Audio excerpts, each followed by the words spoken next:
Lotus pond లో YS విజయమ్మను MP Avinash Reddy కలిశారు. వివేక హత్య కేసులో సిబిఐ విచారణకు వెళ్లే ముందు విజయమ్మతో అవినాష్ రెడ్డి భేటీ అయ్యారు.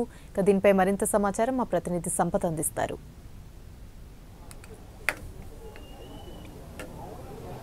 యామిని వైఎస్ వివేకానందరెడ్డి హత్య కేసులో ప్రధానంగా సిబిఐ ఈరోజు దర్యాప్తు ప్రారంభిస్తుంది.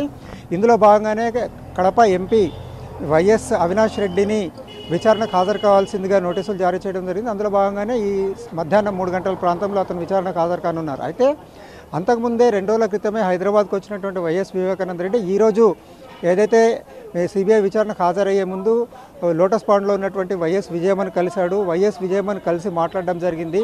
అసలు అతను లోపల ఏం మాట్లాడాడు అన్నటువంటి విషయం ఇంకా బయటకు రానప్పటికీ మీడియాతో మాత్రం మాట్లాడుతూ విచారణకు తాను పూర్తి స్థాయిలో సహకరిస్తానని చెప్పేసి చెప్పడం జరిగింది.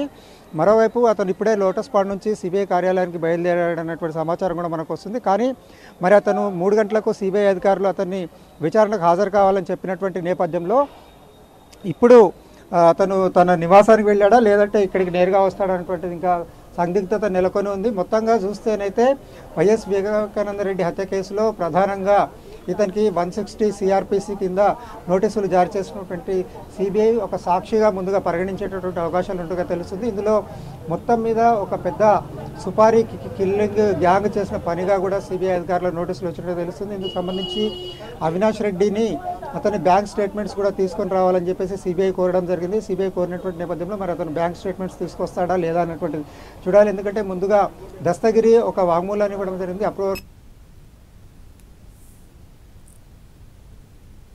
అంతా కూడా ముడిపడి ఉన్నట్టుగా తెలుస్తుంది. ప్రధానంగా మొదట 5 కోట్ల రూపాయలు దీంట్లో చేతులు మారాయి. దాని తర్వాత మరొక 40 కోట్ల రూపాయలు సుపారీ గ్యాంగ్ ఇచ్చారు అని చెప్పేసి చెప్పడం జరుగుతుంది. మొట్టమొదట ఇన్సిడెంట్ అవినాష్ రెడ్డి వివేకానంద రెడ్డి ఇంటికి వెళ్ళడం జరిగింది. అతను వెళ్ళి వెంటనే ఇమీడియట్ గా డిక్లేర్ చేశాడు గుండెపోటుతో తను వైఎస్ వివేకానంద రెడ్డి చనిపోయాడని చెప్పేసి. తర్వాత మళ్ళీ గంగిరెడ్డి వాళ్ళు వచ్చిన తర్వాత అతను బాత్రూమ్ లో కాలుదారి పడ్డాడనేటువంటి ఒక అంశాన్ని కూడా బయటకు పట్టడం జరిగింది. దాని తర్వాత మళ్ళీ పోలీసులు విచారణ వెళ్ళినటువంటి సమయంలో గొడ్డలతో నరకారన్నటువంటి విషయం బయటపడింది. అదే సమయం లోపల అక్కడ సాక్ష్యాలన్నీ కూడా అనిపించకుండా బ్లడ్ స్టెయిన్స్ అంటే రక్తపు మరకలు ఏవైతే ఉన్నాయో ఆ రక్తపు మరకలు అన్ని కూడా చూసివేశారు. పోలీసులు వచ్చి విచారణ చేసే సమయానికి అక్కడ ఉన్నటువంటి సాక్ష్యాలన్నీ కూడా మాయం చేశారనేటువంటి ఒక అభియోగాలు కూడా ఉన్నాయి. వీటన్నిటి నేపథ్యంలోనే ఇందులో ప్రధానంగా ఈ సుపారీ గ్యాంగ్ మర్డర్ అని చెప్పి అంటున్నటువంటి నేపథ్యంలో మరి దీనికి సంబంధించి ఫండ్స్ ఎవరు మొబిలైజ్ చేశారు అన్నటువంటి అంశాన్ని పరిగణలోకి తీసుకున్నది సిబిఐ. సో ఈ మేరకు అతని బ్యాంకులకు సంబంధించి ఎన్ని బ్యాంకులలో అకౌంట్స్ అన్ని బ్యాంకులకు సంబంధించి